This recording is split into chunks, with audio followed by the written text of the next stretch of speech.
하나님 말씀 누가복음 12장 7절 말씀입니다.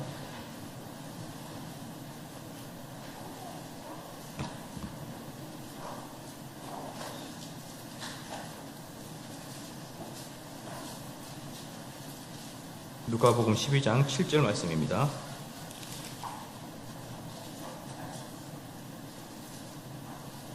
한 목소리로 읽겠습니다. 너희에게는 오히려 머리털까지도 다 세신 바 되었나니 두려워하지 말라. 너희는 많은 참새보다 귀하니라. 아멘. 유일하신 참 하나님 책을 펴주시기 바랍니다. 유일하신 참 하나님 페이지 수로 67쪽입니다.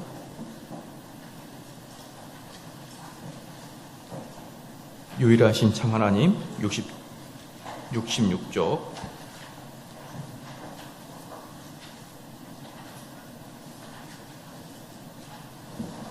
프린트물이 없거나 책이 없으신 분은 손 들어주시면 우리 전도사님 프린트물 어디 계시나요, 전도사님? 프린트물 없으시면 손을 한번 들어보세요. 프린트물 없으신 분은 손을 표시해 주시고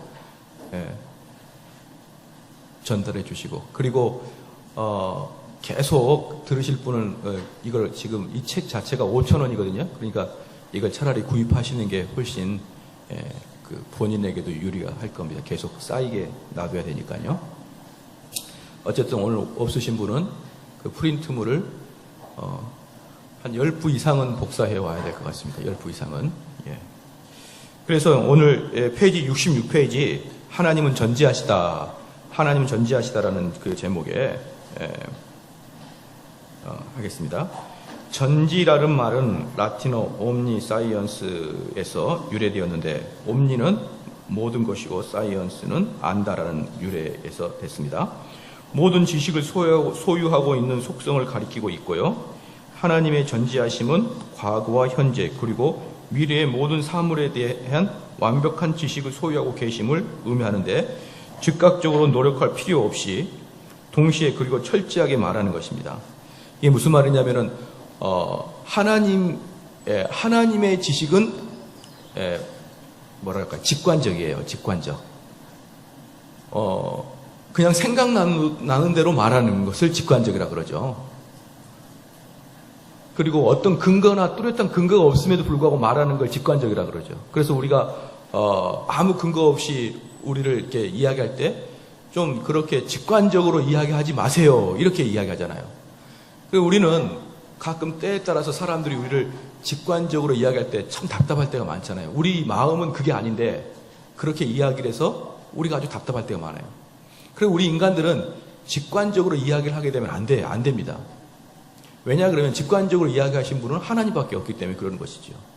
그래서 하나님은 직관적으로 말씀을 하셔도 아무런 착오가 없으시고, 우리 사람은 아무리 합리적으로 대화를 하더라도 어떻습니까? 합리적으로 대화를 하더라도 항상 틀리고 그 이야기가 나중에 결과가 어떻게 될지 우리가 알지 못한다는 것이죠. 그래서 여기서 말하고 있는 게 뭡니까? 즉각적으로 노력할 필요가 없다. 이것은 여기에 반해서 우리 인간은 노력해야 되고 합리적으로 앞뒤문맥 따져봐야 되고 상황 따져봐야 되고 이렇게 하는 게 인간이고, 하나님은 즉각적으로 하신다라고 하죠. 동시에 그리고 철저하게 말이다.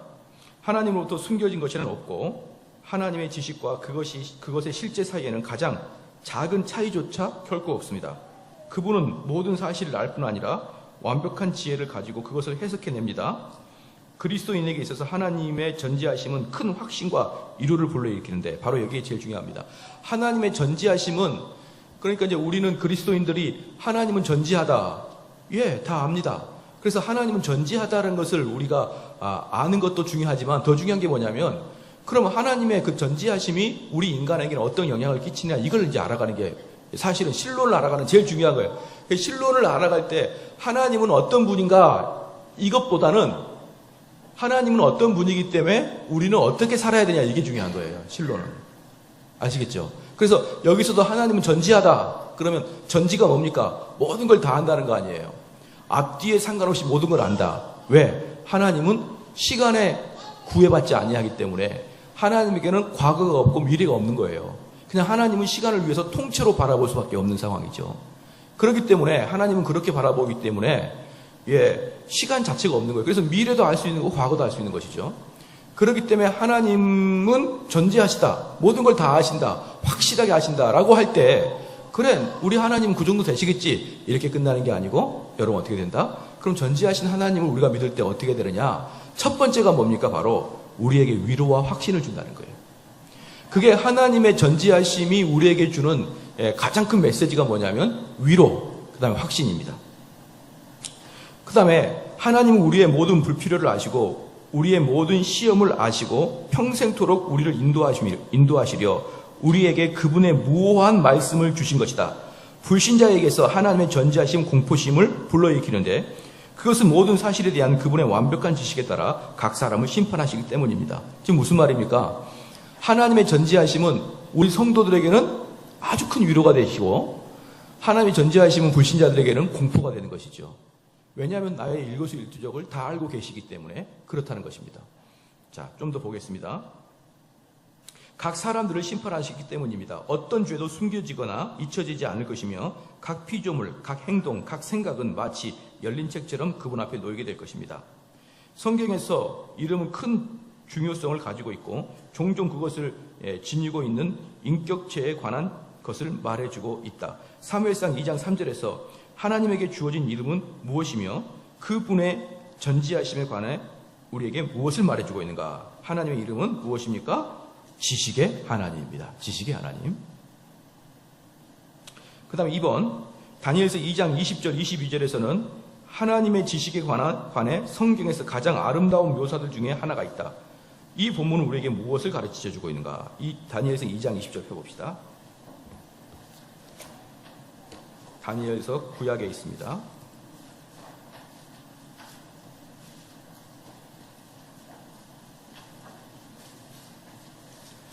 다니엘서는 구약 1233쪽에 있습니다. 다니엘서 2장 구약 1233쪽 20절 22절 보니까 다니엘서 2장 20절 22절 말씀 보니까 다니엘이 말하여 가로되 영원 무궁히 하나님의 이름을 찬송할 것은 지혜와 권능이 그에게 있음이로다. 여기서 지혜, 하나님을 찬양하는 그 이유 중에 하나가 하나님은 지혜가 있고 그 지혜를 실행시킬 수 있는 능력, 권능이 있다 이겁니다. 권능이 있다. 그 다음에 21절에 그는 때와 기한을 변하시며 왕들을 폐하시고 왕들을 세우시며 지혜자에게 지혜를 주시고 지식자에게 총명을 주시는도다. 그는 깊고 은밀한 일을 나타내시고 어두운 데에 있는 것을 아시며 또한 빛이 그와 함께 있도다. 그러니까 여기서 지금 무엇이 있습니까? 우리 하나님에게는 지혜와 권능이 있고 때와 기한을 변화시키시는 분이다. 때와 기한을 변화시키신 분이다. 그렇죠? 때와 기한을 변화시키신 분이다.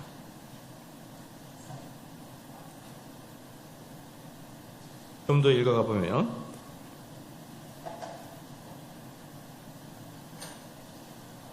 하나님의 성경 구절, 다음의 성경 구절들에는 하나님의 전지하심을 묘사하기 위하여 몇 가지 말들이 사용되고 있는데 이 말들에 대한 우리의 이해를 통해서 우리는 하나님의 지식의 위대함에 어떤 것을 붙잡기 시작할 수 있다. 주어진 구절에 따라 각 말들을 만들어 보아라. 첫 번째는요. 하나님은 지혜에 완전하신 분이다. 하나님의 지혜는 완전하시다. 하나님의 지혜는 완전하시다. 이 말은 전체적이고 완전하고 모든 것이고 모자라지 않는다는 것이고 그 다음에 하나님의 지혜는 무궁하시다. 그러니까 하나님의 지혜는 무궁하시다. 이 말은 우리는 지혜가 유한할 수밖에 없죠. 우리는 지혜가 유한. 하나님의 지혜는 무궁. 그래서 우리의 머리는 절대로 하나님의 어떤 섭리를 따라갈 수가 없다는 기본 조건이 있는 거예요. 이따가 쭉 이걸 다 설명하면 아마 여러분 실제로 많이 느낄 겁니다. 10번은 하나님의 명철은 한이 없으시다. 하나님의 명철은 한이 없으시다. 자, 이제 여기까지 하고 이제 제가 이제 설명을 좀 하겠습니다. 여러분들 이제 필기를 잘 하시면 될 것 같습니다. 하나님의 지혜는요, 실수가 없다는 거 여러분 아시겠죠? 하나님의 지혜는 실수가 없는데 그 지혜는 무궁하시고 언제나 그 지혜는 우리에게 선을 베푸시기를 좋아하고 유익을 주기를 좋아하는 하나님의 지혜란 말이에요. 그러니까 하나님의 지혜가 왜 우리에게 찬송을 받을 만하느냐? 왜 하나님의 지혜가 우리 그리스도인들에게 위로와 소망이 되느냐? 하나님께서는 우리에게 가장 유익한 것을 주기를 원하시고 그 유익한 것이 무엇인지를 아는 지혜가 있기 때문에 그러는 거예요. 그러니까 우리는 우리 스스로가 가장 필요한 게 무엇인지도 우리는 몰라요. 즉 우리 성도들은 잘 알겠지만 어린아이가 자기에게 가장 필요한 게 무엇인지를 모른단 말이에요. 1살, 2살, 3살의 아이들은 자기가 무엇이 필요한지 모르지만 그것을 알고 있는 분은 어머니란 말이에요. 그죠? 그래서 어머니는 그 아이가 시기와 때에 맞게 그 아이가 원하든지 않든지 관계없이 아이의 의지와 상관없이, 아이의 의사와 상관없이 더 많이 아신 어머니가 그 아이에게 준다 이 말이에요. 무슨 말인지 알겠죠? 그러나 때로는 아이들이 먹기 싫어요. 약도 먹기 싫어하고 밥도 먹기 싫어합니다. 그럴 때는 어머니가 꼬시든지 입을 벌리게 하든지 아니면 약간 강압을 하든지 당근과 채찍을 사용하든지 아이의 입을 벌려서 아이가 싫어할지라도 그것을 먹이고 말잖아요. 그렇죠? 그럼 그때 그 아이의 입장에서는 왜 어머니가 나한테 이렇게 나의 인격을 손상시키지? 이렇게 생각할 거예요. 비록 기저귀를 차고 있지만 그 아이의 그 영혼 속에서 왜 엄마는 나를 이렇게 내 의견과 상관없이 억지로 입에다가 이 약을 쥐어넣지? 이제 이렇게 아이가 반문한다고 쳐보십시오. 그러면은 그 아이에게 어머니가 너가 뭐가 필요하니? 라고 물어볼 수가 없잖아요. 왜? 그 아이는 뭐가 필요하니 물어보면 뭘 말할 테니까. 사탕이요. 이렇게 이야기할 거니까. 나는 솜사탕이 먹고 싶어요. 이렇게 이야기할 거니까 약을 먹일 때는 여러분 자녀에게 너가 뭐가 필요하니라고 묻지 않고 그 아이에게 가장 필요한 약을, 쓴 약을 의도적으로 먹이잖아요. 이게 하나님의 지혜로움의 가장 기본적인 여러분의 아이디어입니다. 그래서 우리 성도들은 내가 이 땅에서 가장 필요한 게 무엇이라고 내가 느끼는 게 있어요. 내가. 근데 그게 하나님 보시기에는 여러분에게 필요가 없는 거예요. 더 나아가서는 그게 여러분에게는 아주 손해를 끼칠 수 있는 것이라 이 말이에요. 어떤 아이가 글래디에이터나 같은 거 영화를 보고 와서 아빠 나도 칼을 사줘 했을 때 그 아이에게 손에 든 칼은 해를 끼치고 말 칼이란 말이에요. 그렇기 때문에 그 아이가 아무리 소원을 하고 자기 마음속에 진심으로 그것을 가지고 싶은 마음이 진심일지라도 하나님은 그걸 주지 않겠죠. 그렇죠? 가끔 사람들이, 이 세상적인 사람들이 이렇게 말합니다. 목사님, 진심을 가지면 통합니다. 예, 그런 말 많이 들어가죠. 진심을 가지면 통하고 진심을 가지면 언젠가 이루어집니다. 땡입니다. 땡. 여러분들 봐봐요. 내가 만약에 어느 누구를 사랑해. 근데 가짜로 사랑하는 게 어디 있습니까? 진심으로 사랑하잖아요. 근데 그 사랑은 불법적인 거예요. 그러면 안 하는 겁니다. 내 마음이 아무리 그걸 동호할지라도 그것은 옳은 방법이 아니잖아요. 맞잖아요. 그러니까 진심이 중요한 건 중요한 거지만 더 중요한 게 뭐예요? 옳고 그름이 중요한 거잖아요. 그렇기 때문에 내 진심을 가지고 있으면 된다. 이건 세상적인 사람이 하는 이야기예요. 우리 그리스도인들은 진심을 가지면 된다가 아니고 시작 옳은 게 되는 거예요. 옳은 게. 알겠죠? 그래서 우리가 여러분 사업한 사람들은 지금 사업할 때 가장 필요한 게 뭡니까? 진심으로 필요한 게 뭐예요? 돈이 돌아갈 수 있도록 돈이 들어와야 되는 게 진심이잖아요. 가짜가 어디 있습니까? 진짜 그게 필요하죠. 그리고 눈을 감아도 눈을 떠도 내 상황에서 그게 가장 필요하다고 느끼지 않느냐 이 말이에요. 그러나 하나님께서는 그게 여러분에게 필요가 없다거나 또는 여러분이 그게 가지고 있다거나 해가 될 때는 절대로 주지 않는다는 것이에요. 아시겠죠? 그게 하나님의 지혜란 뜻이에요.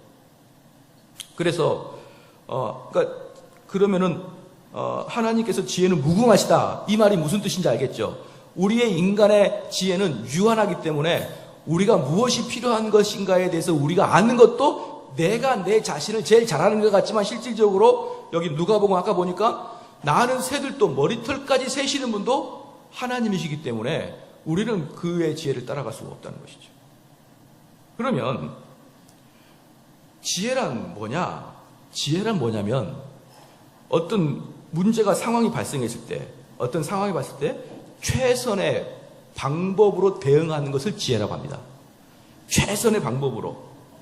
그런데 문제는 뭐냐면 사람들은 이 유한하기 때문에요. 지금 제가 결정하고 있는 최선의 일이, 지금 내가 결정하는 최선의 일이 미래에 이것이 어떻게 될지 아무도 모르는 것이에요. 그러니까 어쩌면 여러분들이 여기 있는 앞에 있는 목사님은 좀 더 기도를 많이 하니까 무엇을 선택했을 때 내일의 최선을 다할 것인가, 내일의 가장 좋은 것을 우리 목사님이 선택하지 않을까라는 생각이 있어서 우리 성도들은 목회자하고 상담하기를 원하잖아요.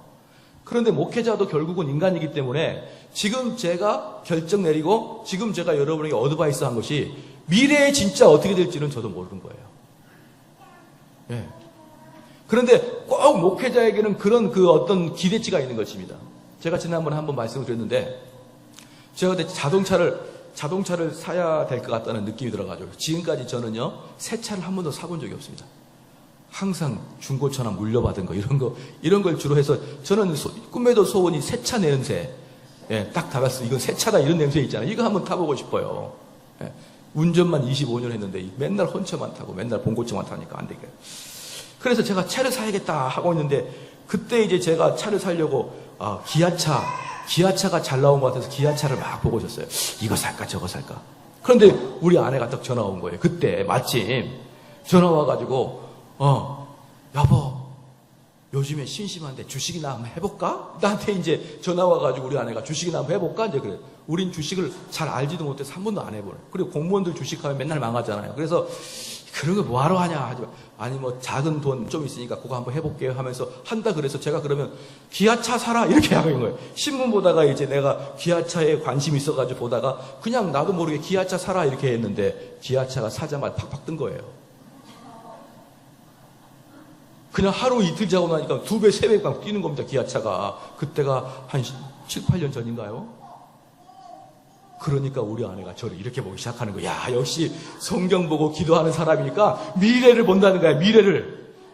그래서 갑자기 존경도가 달라졌어요. 이 아내의 존경도가. 너무 스트레스 받아가지고 뭐 당신이 한마디 해가지고 기아차 이렇게 떴다고 또 없냐고 또 그래서 짜증나니까 팔아버려. 그런데 팔았는데 또 떨어지기 시작하는 거예요. 한 번 올랐죠. 제가 팔아라고 하는데 그때부터 떨어지기 시작하죠. 저는 지금까지 어떤 신적인 존재를 갖고 있다고 생각하는 우리 아내가. 그 다음부터는 절대 저는 이제 이야기를 안 하죠. 우연의 일치였죠. 그죠? 사람들은 내일 일을 절대 모릅니다. 그런데 그게 기도하는 자나 말씀 읽는 자는 왠지 내일 일을 좀 더 알 수 있을 것 같다는 그런 여러분 착각이 들잖아요. 그거 가짜입니다. 그건 가짜예요. 여기는 그런 분 없겠지만 연초에 어디 무슨 오매 살난다 그런 기도원 가가지고 거기에서 어떤 권사님들 기도받고 올해는 뭐가 좋을 것 같다 이런 미래를 듣고 예언을 듣고 오는 사람들이 있어요. 그 사람들 다 가짜예요. 가짜. 왜? 내일 일을 정확하게 아는 사람들은 누구만 있는 거예요? 하나님만이 아는 거예요. 하나님만이. 우리 인간은 내일 일을 알 수가 없는 겁니다. 여러분들이 자꾸 내일 일을 알려고 하는 것은 하나님의 영역 주권에 여러분이 들어가는 거예요. 얼마나 그게 신성모독인 줄 아십니까? 그럼 우리 인간은 뭐 해야 됩니까? 내일 일을 염려하지 말고 내일 무슨 일이 있을 것을 염려하지 말고 오늘 하나님 말씀 배운 걸 실천해 나가는 거예요. 우리는. 그러면 그 길을 우리 주님께서 평탄케 해주겠다는 거 아닙니까? 그런데 우리는 하나님의 말씀을 실천하지 않고 맨날 내일이 무슨 그렇게 해가지고 연초만 되면은 그렇게 오매 살란다 이런 데 기도원 가갖고 맨날 앉아가지고 무슨 영험한 권사한테 안수받아가지고 내가 너한테 안수해보니까 너 뭐가 돼야 될 것 같아 이런 쓸데없는 걸 받아오는 거예요. 쓸데없는 것을. 여러분들이 하나님의 무한하신 지혜로움을 안다는 것은 다른 말로 무슨 말이에요? 여러분 인간들은 전부 다 유한한 지혜를 가지고 있다 이 말이에요. 유한한 지혜. 더 나아가서 미래를 알 수 없는 지혜를 가지고 있다 이 말이에요. 그래서 우리는 미래를 알려고 하지 말고 지금 하나님께서 말씀해 주신 것만 실천해 나가면 그 길을 주님께서는 평탄케 해주실 것 여러분 믿으셔야 되는 것이에요. 그러니까 내일 무엇을 할까요가 아니고 오늘 하나님 말씀을 어떻게 실천할까요가 여러분이 해야 될 것입니다. 아시겠죠? 그래서 우리들도 모릅니다. 목회자들도 몰라요. 단지 무엇을 아느냐? 하나님 말씀을 지키지 않으면 망한다는 것만 아는 거예요. 망한다는 것만. 하나님 말씀을 지키면 여러분에게 주님께서 복을 준다는 것만 알고 있고, 하나님께 말씀을 듣지 않으면 여러분이 망한다는 것만 알아요. 근데 어떻게 망할지, 언제 망할지, 얼만큼의 강도로 망할지 그건 몰라요. 언제 흥할지, 언제 복받을지 그건 몰라요. 하지만 말씀을 지켜나간 자에게는 하나님께서는 끝내 복을 주신다. 이것만 아는 거예요. 그래서 목회자의 상담은 뭡니까? 여러분 뭐 하세요? 뭐 하세요? 이게 아니고 여러분 말씀대로 순종하십시오라고 얘기하는 거예요. 그래서 제가 제일 부담스러운 상담이 뭐냐면요. 제일 부담스러운 상담이 뭔지 아십니까? 좀 그런 거 안 하셨으면 좋겠어요. 애 데리고 와가지고 얘를 과학고등학교를 보낼까요? 얘를 수능을 보게 이거 있잖아요. 이게 공대를 보낼까요? 어디 상대를 보낼까요? 이렇게 물어보는 거 있잖아요. 제가 말해볼게요. 나도 몰라요. 나도 몰라. 왜 자꾸 와서 물어보냐고요, 그걸. 그래서 모른다 그러다가 그래도 올해 과일 사들고 왔는데 그냥 보낼 수 없어서 상대 이러면서 가서 이제 그 다음에 잘못 떨어지면 또 난리를 칩니다. 또 목사님이 기도가 빨리 약해가지고 이렇게 했다고. 제발 그런 것 좀 물으러 오지 마세요. 어디에 개업할까요? 몰라요. 그 장사는 여러분이 더 잘 알잖아요.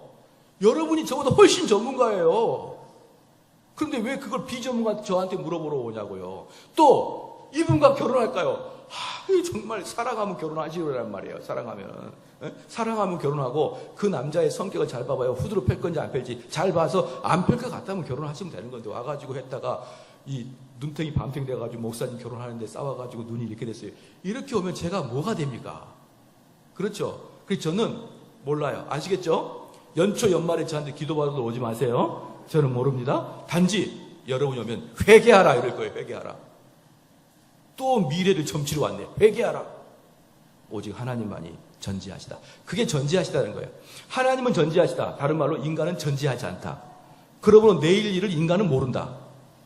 목사도 모르고 어떤 기도원의 원장도 몰라요. 오직 미래를 아는 사람은 점쟁이가 좀 알아요. 점쟁이가. 우리랑 같은 동업을 하는 분들인데 업종이 비슷해요. 근데 점쟁이는 조금은 아는 것 같은데 여러분 절대로 하나님 우리 인간에게 미래를 알려주지 않습니다. 만약에 하나님이 여러분의 미래를 알려주면요. 이 세상은 판도라 상자가 열린 것처럼 망해버려요. 망해버리고 합니다. 지금부터 제가 딱 5분 전만 알아도 주식 대박 나죠. 그렇죠? 완전히 제가 옛날에 그 카지노를 한번 가봤어요. 카지노. 필리핀 여행 가가지고 개그맨 신정환이가 돈을 왕팡 잃은 그 카지노 한번 가보자고 갔어요. 근데 거기에 뭐가 있냐면은 이렇게 빙 돌리는 게 있더라고요. 빙 돌리면 막 돌아가요, 얘가. 룰렛이에요? 이 사람들이, 수상한 사람들이 어떻게 룰렛을 잘 알고 있지? 상식이에요. 룰렛을 딱 돌리면은 거기다가 이렇게 돈을 하나 던지면은 그 구슬이 거기 딱 들어가면 60배, 100배가 떠요. 왜? 확률이 엄청나게 낮으니까. 그래서 거기에다가 여러분이 100만 원만 딱 넣으면요. 나올 때 막 1억, 10억씩 번호오게 있더라고요. 몇 분만 알면, 5분 전만 알면. 제가 그래서 기도하다가 하나님 저에게 5분 전만 알게 해주십시오. 제 교회 건축해야 되는데 이들은 안 됩니다. 이렇게 하려다가 5분 전만 하면요. 그 카지노 다 털고 나오겠더라고요. 여러분 안 알려줍니다. 그러니까 카지노도 먹고 살아야 되니까 하나님께서. 아시겠죠? 미래는 우리에게 가려진 베일이에요. 그리고 여러분들이 자꾸 미래를 아는 것은 여러분 스스로의 믿음이 없기 때문에 그러는 것입니다. 좀 더 얘기하겠습니다. 그래서 그 지혜란 지혜란 어떤 상황이 닥쳤을 때 그것을 어떻게 해결할 것인가, 어떤 대처를 할 것인가가 지혜인데, 이 지혜라는 것은 우리 인간에는 유한한 존재이기 때문에 사실은 정확한 지혜가 인간에게는 없는 거예요. 정확한 지혜가 인간은 없고 오직 그것을 아는 것은 하나님만이 있다. 그런데 그 하나님은 어떻습니까? 지혜를 꼼꼼히 따져보거나 합리적으로 이렇게 꿰맞춰보는 게 아니라 하나님은 직관적으로 아신다 이 말입니다. 그렇기 때문에 이제 우리는 하나님의 지혜를 의심할 때가 있습니다. 하나님의 지혜를 언제 의심할 때냐면 바로 여러분이 사랑하는 사람이 어떠할 때, 고난에 처했을 때, 이때 진짜 하나님의 지혜를 의심합니다. 왜 의심하냐면요, 고난이 딱 닥치면 어떤 상황이 되냐, 그 고난도 한 번 왔다 그냥 간 게 아니라 꾸준히 고난이 파도처럼 밀려오는 겁니다. 그럼 여러분 입에서 터져나온 게 뭐냐? 하나님 왜입니까? 하나님 왜 이런 일이 나한테 발생합니까? 이렇게 여러분 이 집에서 토설하죠. 그렇죠? 그런데 중요한 게 뭐냐면 그 고난의 연속이 왔을 때 내가 하나님께 왜입니까? 라고 묻는 건요, 왜입니까? 라고 묻는 것은 하나님이 그것 때문에 책망하진 않아요. 왜냐하면 여러분들이 한 대 딱 맞았을 때 악 소리 나는 것은 죄가 아니에요. 그렇죠? 그렇기 때문에 고난이 왔을 때 하나님 왜 이럽니까? 라고 고백하는 것은 사람이 고난 중에 악 소리 나는 것과 똑같은 거기 때문에 죄가 아닙니다. 그런데 언제부터 죄냐? 또 묻고 또 묻고 또 묻는 거. 하나님 왜 이럽니까? 이 고난의 이유가 뭡니까? 나에게 이 고난이 끊이지 않는 게 뭡니까? 라고 끝없이 고난에 대해서 묻는 거. 그것은 여러분이 하나님의 전지하심을 의심하시는 거예요. 아시겠죠? 하나님의 전지하심을 의심하지 않는 자들은 어떻습니까? 아까 제가 서두에 뭐라고 했어요? 지금 나에게 오는 고난, 그렇죠? 지금 나에게 오는 엄청난 파도와 같은 고난, 그 고난은 누가 주셨느냐? 하나님이 주신 거예요. 그럼 그 고난을 당할 때 여러분들의 마음밭은 어떻게 되느냐? 하나님이 어련히 알아서 나한테 고난을 줬겠지라는 마음이 있어야 되는 거예요. 그게 하나님의 전지하심을 여러분이 고백하는 거라니까요. 다시 말합니다. 여러분이 하나님의 전지하심을 고백한다 그러면 여러분의 상황에 어려운 고난이 닥쳤을 때 그 고난은 하나님이 나에게 합당하게 준 벌이고 합당하게 준 트레이닝이에요. 그게. 그래서 그 고난이 그냥 온 게 아니라 고난이 밀물듯이 계속 온다 그러면 처음에 한두 번은 참는데 나중에 그 고난 때문에 소리를 지르고 못 살겠다, 갈아보자, 땜을 칠 때 그때 여러분들은 마음속에 뭐가 생기냐 그러면 자신도 모르게 하나님을 원망하는 마음이 생기는 거예요.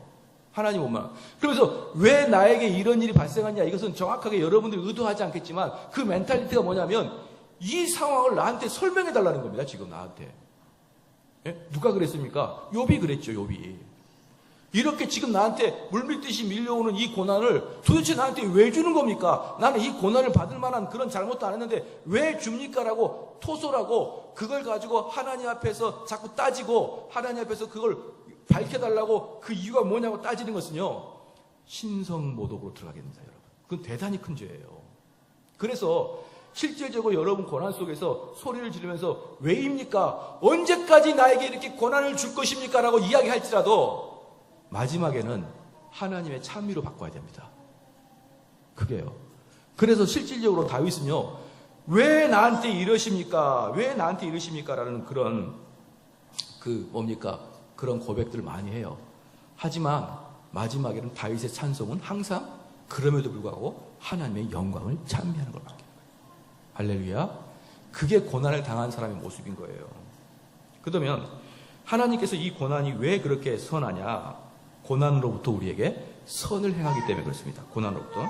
왜냐하면 우리 그 나라에서 제일 존경을 받는 그 장군은 당연히 이순신 장군이죠. 근데 이순신 장군이 왜 그렇게 존경을 받냐 그러면 압도적인 화력으로 적군을 물리친 게 아니고 아주 열세한 상태에서 적군을 물리쳤기 때문에 이순신 장군이 위대한 장군입니다. 그렇죠? 그렇기 때문에 하나님이 언제 가장 크게 영광을 받냐 그러면 여러분들이 도저히 이건 선이 아니고 저주와 악이야라고 생각하는 그런 일들이 있잖아요. 그런 일들을 당할 때 그 일을 통해서 여러분이 궁극적으로 선하게 된다 그러면 그걸 보고 여러분이 하나님께 영광을 돌리는 거예요. 그러니까 어릴 때부터 승승장구한 애들은 잘 몰라요. 그런데 인생의 우여곡절이 있는 다음에 그 인생에 아주 침체기에 빠졌는데 그때는 그 침체기가 너무너무 힘들었는데 인생을 지나놓고 보니까 그 침체기에서 하나님 나에게 엄청나게 많은 것을 주시고 엄청나게 나한테 많은 것을 배우게 해주셨다는 것을 알기 시작하게 되면 야, 하나님이 나에게 이렇게 성장을 시키기 위해서 이런 트레이닝을 하셨구나라고 느낄 때 하나님이 영광을 가장 크게 받는다 이 말이에요. 아시겠죠? 그래서 하나님이 여러분들을 불러서 여러분에게 하나님이 영광을 받고 싶어서 여러분을 고난 속에 빠뜨릴 수 있다 없다? 시작? 있다요, 있다. 있다는 겁니다. 여러분이 그걸 분명히 알아야 됩니다. 그래서 그 욥은, 이 욥이 중요한, 고난 속에서 욥이 중요한 사람인데, 욥은 마귀가 욥을 시험할 때 어떻게 했느냐? 욥에게 갑자기 시험을 강하게 가하면은 마귀가 원하는 게 뭡니까? 욥의 입에서 하나님을 저주하는 말이 나오게 하는 게 마귀의 시험이었어요.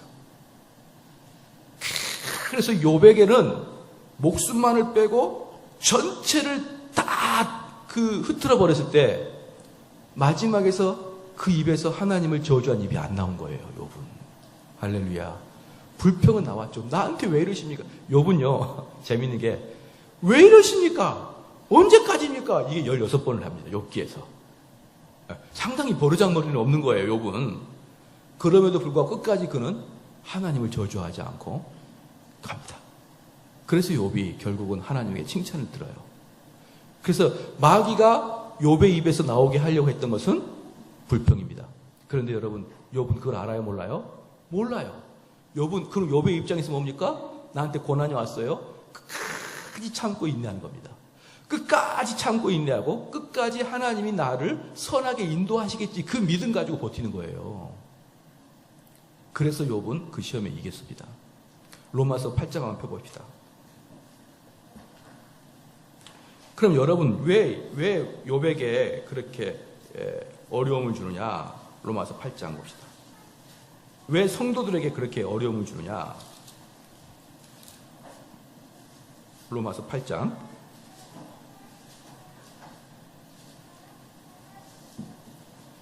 28절입니다.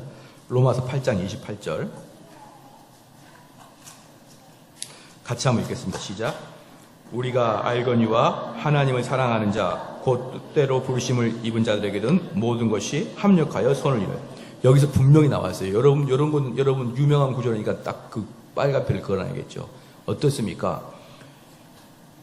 하나님을 사랑하는 자, 그 뜻대로 부르심을 입은 자들에게는 모든 것들이, 여기 모든 것이 무엇이 포함되어 있습니까? 고난도 다 포함되어 있는 거예요. 고난, 심지어 뭣도 포함되어 있나요? 원수 같은 아내와 원수 같은 남편, 왼수 같은 자식까지 다 포함되어 있는 거예요. 또는 누구까지 포함되어 있는가? 직장 상사, 그 무시무시한 시어머니까지 다 포함되어 있는 거예요. 다. 모든 것, 여기 모든 것이 다 포함되어 있죠. 모든 것이 뭐해서? 협력해서. 할렐루야. 그럼 누가 지금 협력해 줍니까? 무시무시한 시누이가 협력해 주잖아요. 협력해 준다고 했잖아요. 협력해 준다고. 그 다음에 또 누가? 직장 상사. 이번에 보니까 대한민국 검사가 자살했잖아요. 그 검사의 위에 부장검사가 누굽니까? 지작, 협력자잖아요. 협력자. 그렇기 때문에 그런 사람들은 자살하면 안 됩니다. 거기에서 정말 인격의 바닥까지 떨어진 다음에 인격의 쓴맛을 본 다음에 다시 그 젊은 검사가 살아났다 그러면 얼마나 뜨거운, 얼마나 마음 넓은, 얼마나 마음이 풍성한 그런 검사가 됐겠어요. 그런데 보십시오. 그 사람 서울대 법대 나왔죠. 서울대 법대 나왔으니까 어릴 때부터 전교에서 1등 하면 안 놓쳐보고 갔겠죠. 그런 애들이요. 1등한 놈, 여러분 자녀 중에 1등한 애가 없으니까 잘 그 느낌은 모르실 것 같은데요.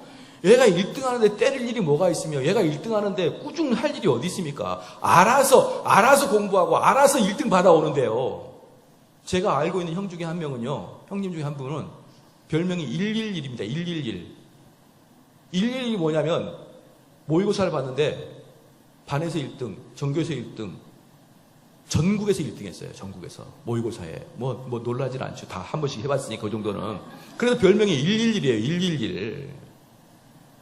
한 번도 저리 가보라는 소리 안 듣고 자란 사람입니다. 그 사람. 그런 사람이 딱 커가지고 너 임마 왜 이렇게 똑바로 못해? 그 말 들으면 자살합니다. 여러분. 왜? 그걸 받을 만한 트레이닝이 안 돼 있기 때문에. 근데 저나 여러분 어떻습니까? 꿀밤을 줘도 또 살아나죠. 왜? 어릴 때부터 익숙하잖아요. 그렇게 해왔잖아요, 우리 맨날. 맨날 들었던 소리가 뭡니까? 너 왜 이렇게 못해? 너 머리는 무슨 장식구야? 이런 소리 들어왔잖아요, 우리가. 그러니까 지금도 들어도 익숙한 소리네. 이러면서 씩씩 닦고 오는데, 검사가 그런 소리를 들으면 난생 처음 들어봤기 때문에 적응이 안 되는 겁니다. 적응이. 사랑하는 성도 여러분, 그러면 여러분 공부 못하게 하는 것은 선입니까? 악입니까? 전교 1등 아내가 전교 5등 하면 자살하는 수가 있어도요. 전교 꼴등 아내가 또 떨어져도 자살 안 합니다. 그러긴 내성이 있어요. 내성이. 강력한 내성이. 트레이닝 돼 있어요. 왜 언제부터? 초등학교 1학년 때부터 고등학교 4학년 때까지 계속 내성 훈련됐기 때문에 어떤 사람이 그 사람의 인격적 모독을 해도 툴툴 일어섭니다. 그런데 한 번도 꾸준함 듣지 않고 귀하게 자란 애들은 이 사회에서 고난 딱 닥치면 못 살아가요. 아시겠죠? 다 아시면서 왜 이렇게 모른 척 하십니까? 다 공부 제대로 안 했으면서 왜 그러세요? 다 아시잖아요, 우리. 다 알죠? 그런데 그러기 때문에 공부 못하는 것도 뭡니까? 결국은 선이에요, 선. 그럼 공부 잘한 사람은 어떻게 되겠습니까? 그런 실패 훈련을 하도록 하나님이 또 시켜준단 말이에요. 그럼 그 검사는 그 부장검사한테 실컷 당해도 참고 견디는 훈련을 했어야 됩니다. 만약에 그가 삼성 계열교회 와가지고 우리 교회 성도에 따르면 제가 가만 안 두죠. 너가 교만해서 임마 그런다. 내가 교만해서. 너가 지금까지 혼을 안 나봐서 너가 지금 직장을 못 나간다 그런다 이놈아. 오히려 저는 부장검사가 아니라 그 검사를 혼내죠. 오히려. 아시겠죠? 그 하나님은 때에 맞게 우리에게 훈련을 주는 거예요. 왜? 지금 로마서 8장 28절에 뭐라 했습니까? 우리가 알거니와 하나님을 사랑하는 자 곧 그 뜻대로 부르심을 입은 자들에게는 모든 것이 협력하여 선을 이루느니라. 그러면 그 검사가 나중에 어떻게 되겠습니까?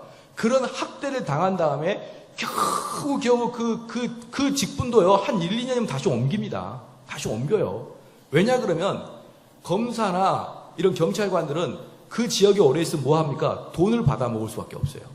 유흥업소나 뭐 사업하는 사람이 돈을 받아 먹을 수밖에 없기 때문에 검사들은 이미 전국구입니다. 1년, 2년 나이로 다 돌아다녀요. 근데 그거 몇 개월 못 참습니까? 그거 몇 개월 못 참고 자살하냐 이 말이에요. 아무리 부장검사가 그래도 그들은 협력해서 하나님이 그 젊은 검사를 더 인격을 다듬고 더 마음을 넓히게 하기 위해서 그런 훈련을 주셨는데 그냥 지가 스스로 죽어버린 거예요. 자, 그 관계에서 그가 살아났다. 그럼 어떻습니까? 나중에 자기가 부장검사 돼서는 후임 검사들을 얼마나 아끼고 사랑할 거야. 야, 힘들지. 내가 네 마음 안다. 이 검사라고 왔는데 원룸에 살면서 라면이나 먹고 다니고 내가 네 마음 안다. 정말 인격적인 검사가 되겠죠. 아시겠죠? 그래서 하나님은 우리에게 합력하여 선을 이룬다 라고 한 다음에 여기까지 잘 알아요? 근데 29절에 봅시다. 그럼 그 선이 뭐냐가 중요해. 그럼 그 선이 뭐냐? 선은 우리가 하고 싶은 것, 우리가 바라는 것을 얻는 게 아니에요. 29절에 하나님이 미리 아신 자들로 또한 그 아들의 형상을 본받게 하기 위하여 아들의 형상을 본받게 밑줄 그어야 됩니다. 선은 무엇이냐? 예수 그리스도를 본받는 거예요. 예수 그리스도를 본받는 거예요.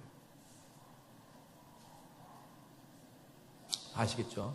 그러면 맏아들 되게 그 모든 것이 협력하여 선을 이루겠다 했는데 그럼 그 선은 내가 그동안에 바랬던 것, 내가 사업이 안 됐는데 내 마음 깊숙한 곳에서는 이 사업이 잘 돼야 된다고 생각했는데 그 사업을 잘 되게 해주신 게 아니라 그가 모든 것에 협력해서 결국은 나타날 게 뭐냐 그러면 그리스도의 형상으로 나타나는 거예요. 자, 그러면 이 모든 것에는 꼭 뭐가 포함되어 있을까요? 고난이 포함되어 있는 거예요. 고난이. 여러분이 어떻게 고난당하지 않고 그리스도를 닮아갈 수 있나요? 안 그래요? 그렇단 말이에요. 기독교는 말입니다. 기독교는 큰 바위에 조각을 하는 것과 똑같아요. 기독교는 좀 더 말해서 그림을 그리는 것과 좀 틀려요. 기독교는 큰 바위에 조각을 하는 것과 마찬가지입니다. 그래서 무슨 뜻이냐? 쓸데없는 것을 도려내야 됩니다. 쓸데없는 걸 도려내야 그 속에서 예술품이 나오는 거예요. 그렇기 때문에 하나님은 여러분을 계속 도려내는 거예요. 왜? 예술품을 만들기 위해서. 그렇기 때문에 협력하여 선을 이룬다는 말에는 필히 여러분에게는 고난이 있을 것이다라는 것을 전제로 깔고 있습니다. 그리고 그 고난 이후에 여러분은 참다운 그리스도의 모습으로 될 것이다 라는 이야기가 로마서 8장 28절 29절의 이야기예요. 잘 아시겠죠? 히브리서 한번 봅시다. 그 다음에 그 뒤쪽에 히브리서 12장 히브리서 12장 신약성경 367쪽입니다. 히브리서 12장 신약 367쪽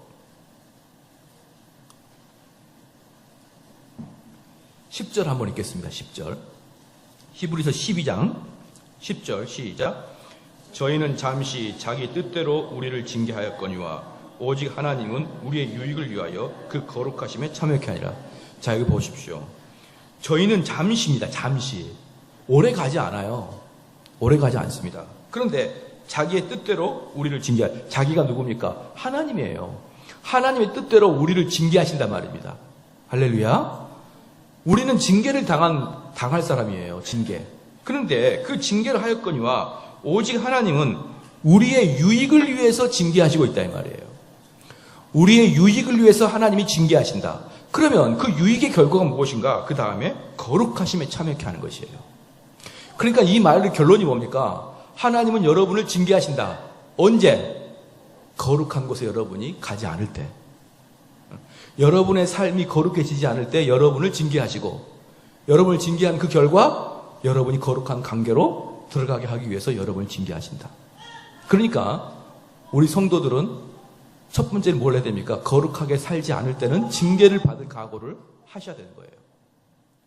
거룩하게 살지 않을 때는 징계를 받을 각오를 하시고, 그 다음에 그 징계는 언제까지 멈추지 않느냐? 여러분이 그것을 도려내고 거룩한 삶으로 가기를 원할 때까지는 그게 멈추지 않고 계속 됩니다.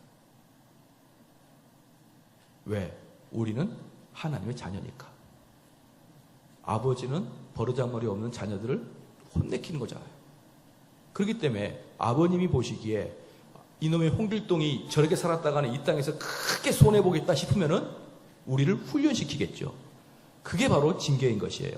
그런데 만약에 여러분들이 아무리 잘못 살아도 징계가 없다는 것은 성경에 뭐라고 했습니까? 사생아라요. 사생아. 아비가 없는 자예요. 아비가. 그래서 그들은 결국은 지옥 가고 말 거예요. 그렇죠? 그래서 여러분들이 제일 좋은 게 뭐냐? 제일 좋은 게 하나님 말씀대로 순종하여 살아가면서 징계받지 않고 복받고 사는 게 제일 좋아요. 그 다음에 두 번째로 좋은 게 뭐냐? 악한 길을 가다가 두들겨 맞는 게 좋아요. 왜냐하면 그는 여전히 하나님의 자녀란 증거니까. 근데 위험한 건 뭡니까? 뭔 짓을 다 했는데도 평탄한 것은 정말 위험한 거예요. 그것은 지옥으로 갈 그런 자이기 때문에 그런 것입니다. 그렇죠? 그래서 히브리서 12장 10절 보니까 우리를 위해서인데 그것은 우리의 거룩을 위해서다. 그 다음에 11절 보겠습니다. 11절. 그러면 그 징계를 받을 때 우리는 기쁩니까? 안 기쁩니까? 그 징계를 받을 때는 안 기뻐요. 그 징계를 받을 때 기쁜 것은 정신적인 문제가 좀 있는 사람들이 기쁜 거고. 11절 시작. 무릇 징계가 당시에는 즐거워 보이지 않고 슬퍼 보이나 후에 그로 말미암아 연달한 자에게는 의와 평강이다. 이게 뭡니까? 그 당시에는 슬퍼 보여요. 그 당시에는. 할렐루야. 그러니까 징계를 받을 때 옳게 왔구나, 좋구나, 막 그런 이상한 이야기를 하지 마세요. 그건 너무나 이상한 거예요. 징계 받을 때는 다 아프고, 다 쓰리고, 고통스러워요. 그렇기 때문에 징계 받을 때는 여러분이 어떻게 되느냐? 하나님께 매달려야 되고, 이 징계에서 나를 구원해달라고 하나님께 매달려야 돼요. 만약에 여러분들이 아버지가 여러분을 혼내키는 이유가 뭡니까? 여러분을 때리고자 해서, 여러분에게 고통 주고자 해서 아버지가 때린 거 아니죠? 아버지가 때리는 이유는 뭐예요? 여러분 잘 되라고 때리는 거 아닙니까? 그러면 맞는 아이는 어떻게 됩니까? 아버지 손 붙들고 살려달라고 이야기해야 되는 거죠. 근데 나쁜 놈은 어때요? 아버지 아들 때리세요. 뭐 나 때리면 나도 아프지만 아버지 마음도 아프지 않아요. 하면서 끝까지 아버지한테 잘못도 안 하고 소리도 안 내고 때려봐요 하면서 그 사람들은요 성경 말씀을 실천해요. 성경 말씀을 아버지한테 맞을 때 왜? 오른밤을 댈 때 왼밤도 때려봐요. 이러면서 여기도 때려요. 이러면서 아버지한테 대항하는 놈들이 있어요. 아주 사악한 놈들이에요. 그런 놈들이. 아버지한테 맞을 때는 아버지는 여러분을 그냥 이빨을 뽑아버리기 위해서 여러분을 때리는 게 아니고 잘 되라고 때린 거잖아요. 그러면 나 잘 될 테니까 그만 때리세요라고 아버지한테 매달리는 게 효자죠. 아버지 화 풀릴 때까지 때리세요. 이게 뭡니까 이게. 마찬가지로 하나님에 대해서 여러분이 징계를 받기 시작하면 하나님에게 내가 회개하면서 하나님 내가 이 길을 가지 않게 하여 주시옵소서. 내가 잘못했나이다. 나를 용서하여 주소서. 이게 참된 성도죠. 그게 징계를 받는 자의 모습인 것입니다. 아시겠죠? 예. 그 다음에 좀 더 보겠습니다.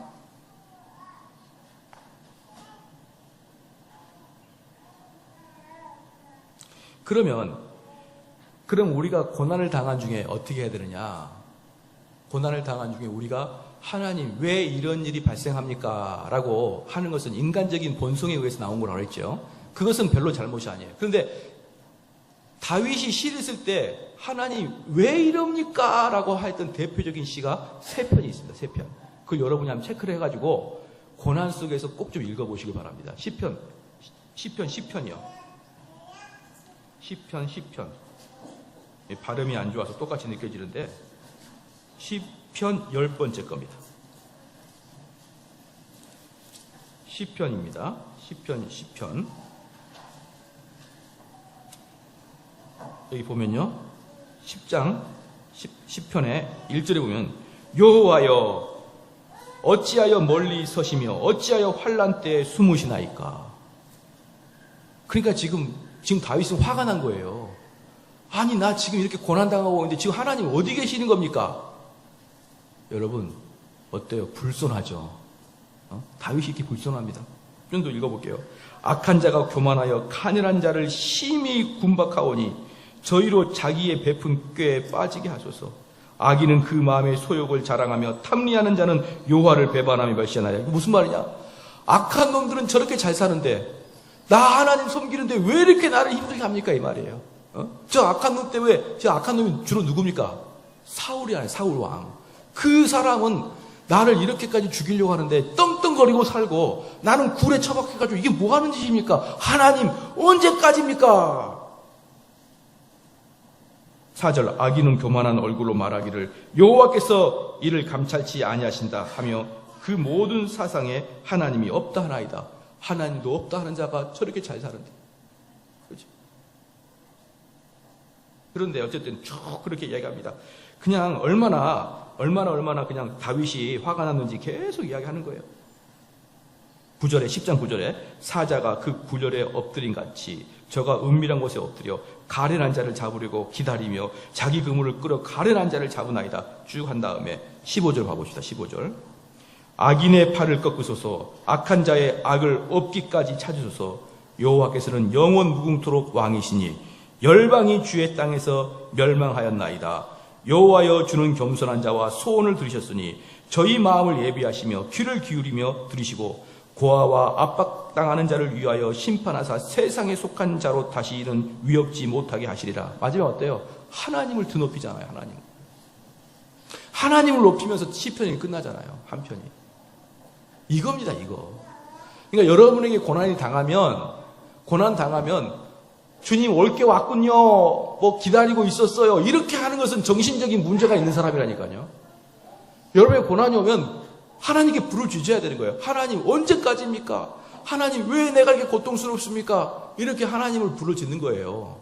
그러나 그 기도가 진행되면 진행될수록 어때요?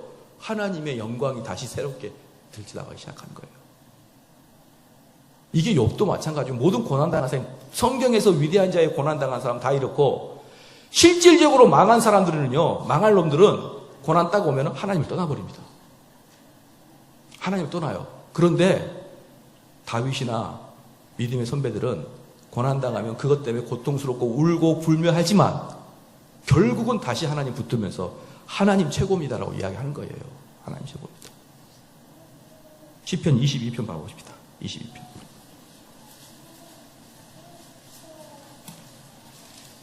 이것도 대표적으로 다윗이 고난 속에서 쓴 거예요. 이것도 탄원시인데요.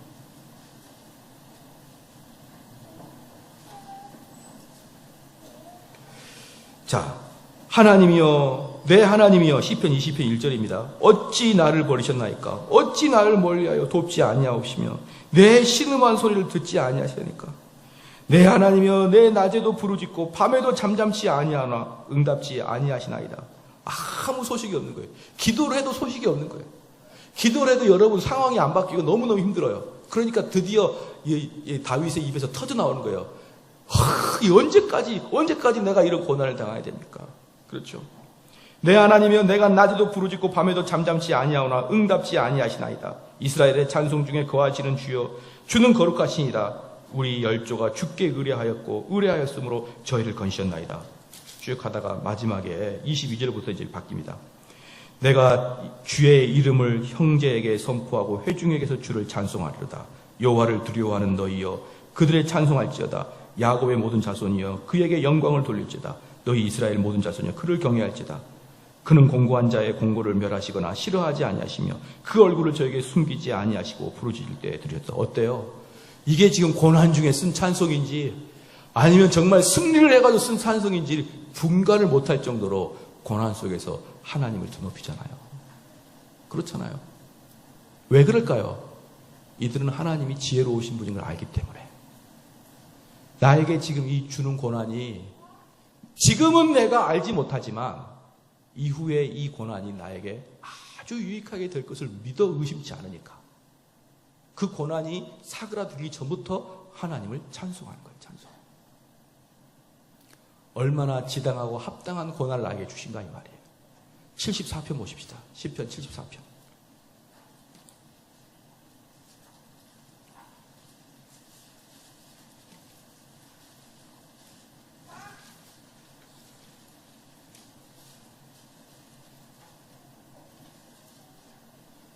(74편) 1절 봐봐요. 하나님이여, 주께서 어찌하여 우리를 영원히 버리시나이까? 어찌하여 주의 치시는 양을 향하여 진노의 연기를 바라시나이까? 옛적부터 얻으시고 구속하사 주의 기업의 지파로 삼으신 주의 회중을 기억하시며 주의 거하신 시온산도 생각하소서. 이건 지금 한마디로 탄원시입니다. 막 짜증을 내는 거예요. 한마디로. 영구히 파멸된 곳으로 주의 발을 드십소서. 원수가 성소에서 모든 악을 행하였나이다. 주의 대적이 주의 회중에서 헌화하며 자기 길을 세워 표적을 삼으셨으니 쭉 이야기하다가 12절에 봐봐요. 하나님은 예로부터 나의 왕이시라. 인간에게 구원을 베푸셨나이다. 주께서 주의 능력으로 바다를 나누시고 물 가운데 용들의 머리를 깨뜨리시며 악의 머리를 파쇄하시고 그것을 사막에 거하는 자에게 식물을 주셨으며. 마지막에 22절 23절 하나님이여 일어나사 주의 원통을 푸시고 우매한 자가 종일 주를 비방하는 것을 기억하소서. 주의 대적의 소리를 잊지 마소서. 일어나 주를 항거하는 자의 헌화가 항상 상달하나이다. 74장도 74편도 고난 속에서 하나님을 찬양하는 것인지 승리의 시편인지를 알지 못할 정도로 이 고난 속에서도 그들의 마음은 하나님을 높이는 대로 바뀝니다. 할렐루야. 이게 모든 믿는 성도들의, 이건 이 74편은 아삽이 쓴 시거든요. 다윗이 쓴 거 아니거든요. 그 아삽도 동일하게 고난 이후에 하나님을 드높이는 걸로 바뀌는 것입니다. 그래서 사람들이 살아가면서 항상 고난을 당하잖아요. 근데 그 고난을 딱 당하는 걸 보면은 그 사람이 하나님의 자녀인지 마귀의 자녀인지 딱 분간됩니다. 그렇죠? 둘 다 똑같이 교회 와서 울어요. 기도할 때 통곡합니다. 하나님 살려주세요라고 합니다. 근데 막판에 믿지 않는 자는 별것도 없네. 기도해봐야 아무 필요 없네. 그리고 털털 털고 일합니다. 근데 믿는 자는 그분은 나의 하나님이시고 그분은 나의 아버지시고 그분은 지혜로워서 나에게 가장 좋은 것을 주셨고. 여러분 물어볼게요.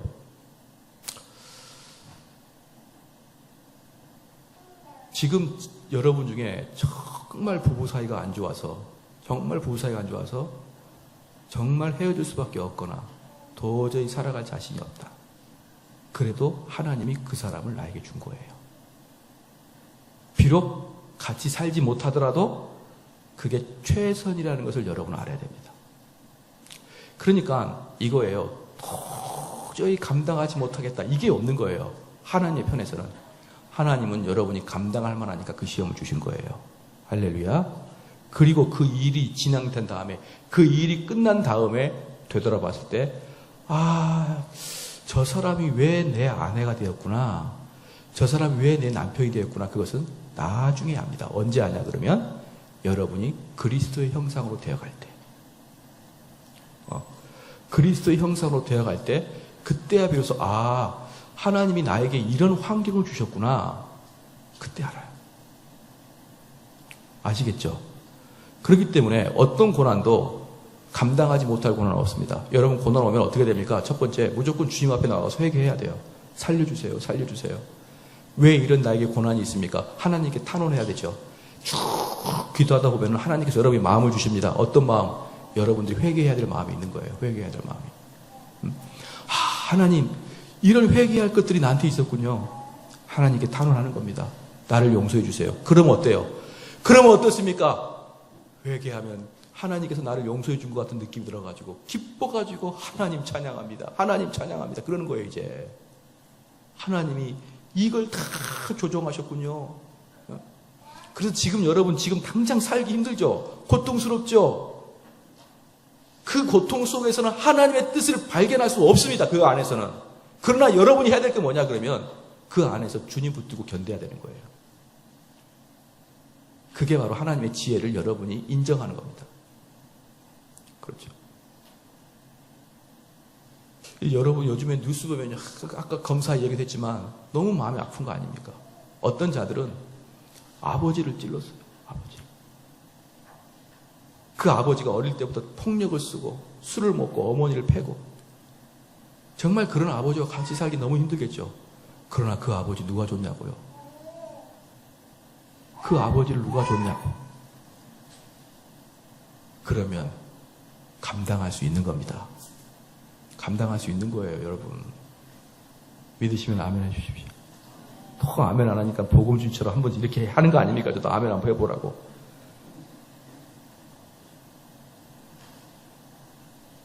자, 한번 물어볼게요.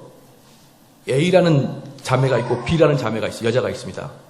근데 기도하다가 내가 A를 택할까 B를 택할까 하다가 A를 택하자 이랬어요.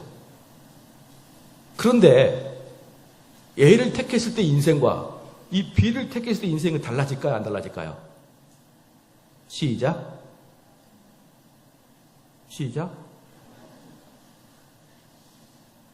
안 달라져요. 왜냐 그러면 하나님께서 다 협력해서 서로를 이루시니까. 궁극적인 게 뭐냐? 여러분이 거룩하게 되기 위해서는 A를 하든 B를 하든 이 여인은 엄청나게 사납습니다. 이 B 여인은 엄청나게 온유해요. 엄청나게 사나운 여인이랑 같이 사니까 맨날 교회에서 기도하는 거예요. 집에 들어가기 싫고. 경건이 너무너무 좋아진 거죠. 그렇죠? 그게 모르는 거예요. 이 여인이 정말 나를 힘들게 하는구나. 내가 잘못 선택했거나 그게 없다니까요. 이 여인을 통해서 여러분을 다시 뭘 할 수 있어요? 경건하게 할 수 있다 이 말이에요. 또 근데 이 여인은 너무 믿음이 좋아요. 근데 믿음이 좋으니까 내가 연약할 때 믿음으로 훈계를 하고 믿음으로 나한테 권면합니다. 그러면 또 좋은 경건한 자가 될 수 있죠. 그러니까 여기서 모든 것은 협력하여 선을 이룬다 해서 그 선을 이루는 게 뭡니까? 예수 그리스도를 닮아간다는 거 아니에요. 그렇기 때문에 여러분의 인생은요, 이 사람을 선택하든 이 사람을 선택하든 간에 결국 하나님은 그것들을 통해서 여러분들을 그리스도를 닮게 하는 것에 문제가 없다는 거예요. 문제가. 물론 가정생활 하는데 이런저런 좀 어려움은 있겠죠. 근데 제가 어제 그제 새벽 기도하다가 이 말씀 하니까 분위기가 너무 썰렁해서 좀 안 좋았는데 여러분 지금 21세기에 가장 큰 우상이 뭔지 아십니까? 가정이에요. 가정 때문에 여러분 신앙 딱 발목 잡히는 거 모르시죠? 여러분 성경에서 가정 행복하란 말 어디 있습니까? 성경에 누누이 가정에 내 원수가 있다 이렇게 말했어요. 여러분 집에 남편 봐봐요. 얼마나 왼수같이 보입니까? 그 왼수 때문에 교회 나와서 지금 부르짖고 있는 거 아니에요. 맞잖아요. 할렐루야. 왜 장재용 집사님 회개하셔야지 왜 거기서 웃고만 계셔요. 왼수 같은 남편이 집에 있잖아요. 왼수 같은 아내가 있고 왼수 같은 자녀가 있잖아요. 그래서 성경은요, 구약에도 나와요. 내 가족에 내 원수가 있다고. 신약의 주님 뭐라 했습니까? 예수님보다 가족들을 원수처럼 여기라 그랬잖아요. 여러분이 실질적으로 제대로 된 신앙하려고 그러면 항상 발목 잡는 게 가족이에요. 그렇기 때문에요, 여러분 배우자 잘못 만나가지고 인생이 꼬이고 그러는 게 아닙니다. 그런 게 아니에요. 왜? 배우자는 별거 아니에요. 아무리 악한 배우자라도, 아무리 선한 배우자라도 여러분을 하나님이 협력해가지고 선하고 그리스도를 닮아가게 하는 것은 하나님 보시기에 아무 문제가 없어요. 노 프로그램이에요. 아시겠죠? 조나단 에드워드 같은 경우는 얼마나 아내가 좋은지 아시죠? 조나단 에드워드는 아내가 진짜 좋아요. 아내가 진짜 좋아가지고 너무너무 본받고 싶은 그런 아내를, 그 조나단 에드워드 어떻게 결혼을 잘해서 그렇게 했어요. 존 웨슬리 아내는 엄청 악한 거 아시죠? 존 웨슬리는요, 얼마나 아내가 악했냐 그러면, 제가 만약에 여기서 설교하고 있는데, 제가 존 웨슬리예요. 근데 우리 아내 저기서 와가지고 머리카락 끌고 가버렸어요, 이렇게. 그럼 제가 가면서 다음 주에 봐요, 이러고 가는 거야. 오늘은 여기까지. 아유, 그걸 겪고 웨슬리가 된 거예요. 그걸 겪고. 예? 여러분, 아내가 악처거든, 아내가 선처든 간에 여러분이 하나님 닮아가는 거 아무 문제 없습니다. 그것을 핑계 삼는 것은 여러분이 핑계 삼는 거예요.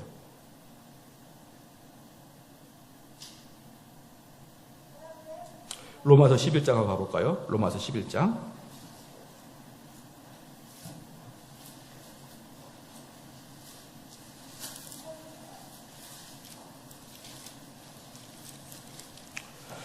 로마서 11장 33절입니다.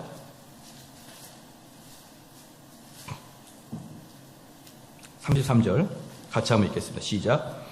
깊도다 하나님의 지혜와 지식에 부유함이여 그의 판단은 측량치 못할 것이며 그의 길은 찾지 못할 것이다. 그거 보세요. 여기서 보면 뭐랍니까? 그의 길을 찾을 사람이 없어요. 그래서 아무리 그가 하나님과 집통하고 있어도 미래는 모릅니다. 그렇죠? 그 다음에 분명히 나와요. 34절에 시작. 누가 주의 마음을 알았느냐? 누가 그의 모사가 되었느냐? 누가 하나님 마음을 아냐 이 말이에요. 여러분 이거 분명히 33절 44절 가지고 한마디 해야 됩니다. 어떤 사람 옛날에 일본 쓰나미 일 때, 일본에서 쓰나미 일었을 때 어떤 저쪽에 있는 그 감독의 어떤 목사님이 뭐라고 했습니까? 일본이 하나님 섬기지 않아서 하나님 벌 줬다 이렇게 얘기했죠. 기억납니까? 안 납니까? 김먼도예요. 거기까지만. 그분이 뭐라고 했냐면 일본이 하나님을 섬기지 않아서 쓰나미로 벌을 줬다는 거예요. 자, 물어보겠습니다. 로마서 11장 33절 말씀, 34절 말씀에 누가 주의 마음을 알았느냐? 누가 주의 마음을 알았느냐? 누가 그의 모사가 되었냐? 이 말입니다. 너가 어떻게 하나님 마음을 아냐 이 말이에요. 쓰나미가 불어가지고 일본 사람을 쓸어버렸는데 그게 그 김 목사의 말처럼 그 마음이 하나님 마음이냐 이 말이에요. 그래서 제가 저도 이제 다음에 나이가 들면 모르겠습니다. 왜 자꾸 저는 스스로가 경계하는 게 뭐냐면 자꾸 하나님 말씀을 대언하다 보니까 나도 모르는 사이에 내가 떠오르는 게 하나님 말씀이 아니냐 이렇게 생각이 될 때가 있어요. 아마 목회도 한 40년 하다 보면 그렇게 되지 않을 수도 없지 않겠지? 모르겠어요. 어쨌든 무슨 말인지 알겠죠? 그럴 수도 있지 않겠냐 이 말이에요. 맨날 하는 말이 하나님 말씀 대언하다 보니까 문득 떠오르면 이것도 하나님 말씀을 대언할 수 있잖아요. 그래서 그러는지 몰라도 꼭 그렇게 나이 드신 분들이 하는 얘기가 뭐냐면 이 세상에 무슨 세월호 사건이나 뭐 딱 나면 하나님의 뜻을 딱 이야기를 하는 거예요. 그거 하지 마십시오. 그거. 그렇게 하는 분들 지금 착각하고 있는 겁니다. 그들은 하나님 마음을 대언한다고 생각하지만 실질적으로 하나님께서 말씀하셨어요. 아무도 하나님의 모사가 될 수 없다는 거예요. 아무도 하나님의 그 마음을 알아본 자가 없다는 거예요. 그냥 우리는 어떻게 하면 됩니까? 예도하면 되는 거예요. 그리고 그 뜻은 우리가 몰라요. 할렐루야. 그래서 진짜 중요한 것은 하나님을 그다 써보십시오. 하나님의 길은 절대로 찾을 수 없다. 하나님의 길은 찾을 수 없다. 이사야서 펴봅시다. 이사야서 55장.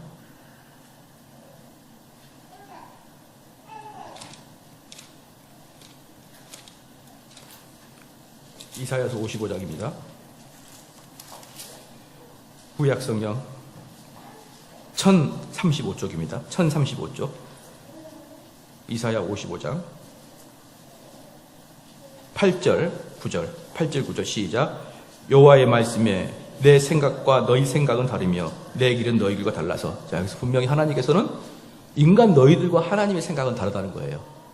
예, 인간 너희들과 하나님의 생각은 다르다. 9절 시작. 하늘이 땅보다 높은 같이 내 길은 너희 길보다 높으며 내 생각은 너희 생각보다 높으리라. 그러니까 함부로 그냥 하나님의 뜻이 이거다 저거다 이렇게 절대로 말을 안 했으면 좋겠습니다. 절대로 말 안 했으면 좋겠어요. 그러면 마지막으로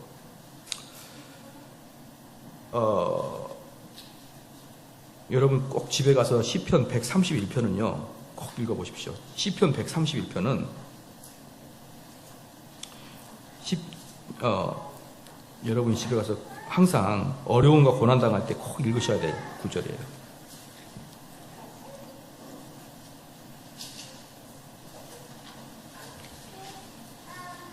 여호와여, 내 마음이 교만치 아니하고 내 눈이 높지 아니하며 내가 큰 일과 미치지 못할 기이한 일을 힘쓰지 아니하나이다.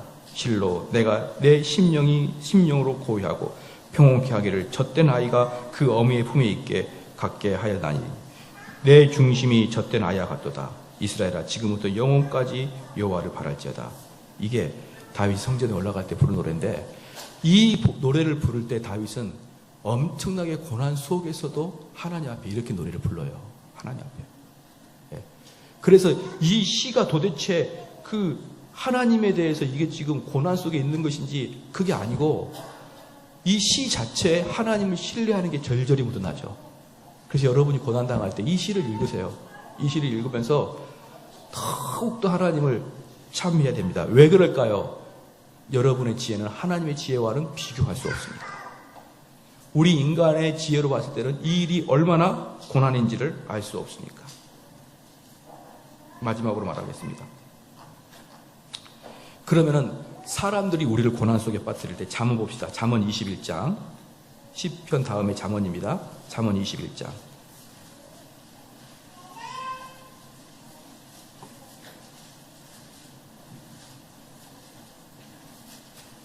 잠언 21장.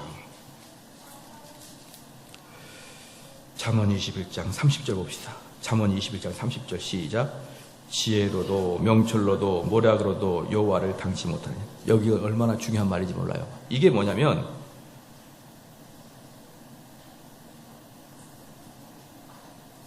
그 앞에 27절부터 볼게요. 27절부터 악인의 재물은 본래 가증하거든 하물며 악한 뜻으로 드리는 것이랴. 거짓 증인은 패망하려니와 확실한 증인의 말은 힘이 있느니라. 악인은 그 얼굴을 굳게 하나 정직한 자는 그 행위를 삼가느니라. 여기서 지금 계속 악인을 이야기하죠. 그렇죠? 그러면은 지금 30절에도 악인을 이야기하는 겁니다. 악인.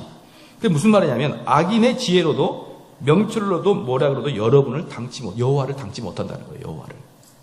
즉, 아까는 지금 조금 전에까지는 뭘 했습니까? 환경을 봤죠. 환경을 봤는데, 이제는 여러분을 가지고 이용해 먹고 여러분을 등쳐먹으려고 하는 그 악인들 있잖아요. 그 악인들도 여호와의 지혜를 이기지 못한다는 거예요. 할렐루야. 그러니까 무슨 말이냐 그러면, 여러분이 사기를 당했죠. 사기를 당했을 거 아니에요. 그럼 사기를 당할 때는 제일 먼저 뭘 돌아보라고 했습니까? 내가 욕심을 너무 부리지 않았나 해야 돼요. 사기를 당할 때는. 어쨌든 여러분 주변에 여러분을 사기를 쳐서 여러분을 어떻게 힘들게 해가지고 그 악한 사람들이 그들의 지혜를 가지고 여러분을 힘들게 하잖아요. 되셨죠? 그러니까 하나님께서 여러분에게 사기꾼과 악인을 보내지 않는다는 게 아니에요. 그들이 여러분에게 악한 일을 해도, 여러분이 그것 때문에 사기를 당해서 쫄딱 망해도 하나님은 그걸 다시 선으로 바꿀 수 있다는 거예요. 다시 말씀을 드립니다. 여러분에게 악인이 가지 않게 막아주는 게 아니에요.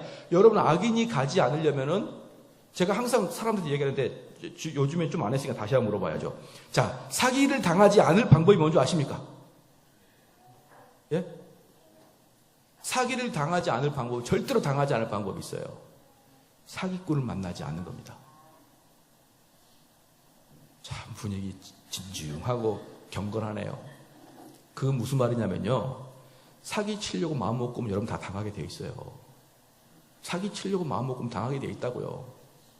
그러니까 여러분 하나님께서 보호하사 사기꾼을 안 만나게 해준 게 사기를 안 당하는 것이지, 사기 치려고 마음 먹고 드는 사람 어떻게 막아내요? 정말 지금 돈 투자하면은 150% 줄 것 같아서 지금 하다가 그냥 150%에 눈이 후딱 멀어가지고 가보니까 그거 여러분 저도 이거 공사할 때 있어 봤는데 요 앞에서 딱 이게 사기인지 아닌지 분간을 못해요. 뭐냐 그러면요, 지금 돈을 입금을 해야 온다는 거예요. 공사는 거의 그러거든요. 공사할 때는요, 이 노가다는요, 입금을 하지 않는 순간 그 사람은 일단 공사를 하고 난 다음에 돈을 받을 길이 없어요. 그러니까 입금을 해야 물건이 오고 입금을 해야 인부가 오는 겁니다. 그러니까 지금 입금을 하라는 거예요. 근데 그 금액이 한두 푼이야 이 말이에요. 근데 그 금액 한 1억을 턱 넣었는데 참새 한 마리 오면 어떻게 합니까? 저 이거 1년 동안 하면서요, 많이 성화됐죠. 많이 성화됐어요. 정말 믿음만 가지고 했었어요. 믿음만 가지고. 지금 이거 돈을 넣을 때, 그때도 목사님 지금 안 넣으면 끝입니다. 이 이야기 1년 내내 들었어요. 1년 내내. 그때 한 사람이라도 먹고 홀로도 가버렸으면 저는 여기서 십자가에 못 박혀 죽어 있을 거예요. 이렇게 해가지고, 이렇게, 이 악한 자, 이렇게 해가지고, 돈 어디 갔냐? 정대원 목사, 너 돈 1억 어디다가 넣어놨냐? 여기, 등신불지로 해가지고 서 있을 거란 말이에요. 매달, 매주마다 그 시험이 저한테 오는데요. 그렇다고 돈을 안 넣습니까? 넣을 수밖에 없는 상황이에요. 넣을 수밖에 없는 상황. 정말. 그렇기 때문에 여러분이 사기를 안 당하려면 사기꾼을 안 만나야 된다는 겁니다. 사기꾼을 만나고 그 사기꾼이 여러분을 사기치려고 사기꾼의 특징이 있어요. 절대로 사기꾼처럼 생기지 않았다는 거예요. 사기꾼처럼 생기지 않았다는 게 뭐냐면, 여러분 진짜 사기 잘 친 애들은요, 말도 어눌하고 어디 저기 경상도 어디 꼴짝이 시골서 온 사람 같아요. 딱 보면 너무나 순박해요. 저 강남서 오는 것 같이 머리 팍 세워가지고 오는 애들 사기 못 칩니다. 볼 때부터 의심스러우니까. 근데 경상도에서 막 올라온 사람도 사투리 좀 써가면서 이야기하게 되면 정말 순박하거든요. 여러분 A급 사기꾼은요, 절대로 사기꾼처럼 안 보이는 게 특징이에요. 그래서 사기를 당하지 않게 하려면 사기꾼을 안 만나야 되는데, 그럼 문제는 뭐냐면, 사기를 당했을 때는 어떡하냐 이 말이에요. 어쨌든 사기를 당했잖아요. 사기를 당했을 때는 어떡하냐? 그것도 하나님의 은혜예요. 할렐루야. 그것도 하나님의 은혜란 말이에요.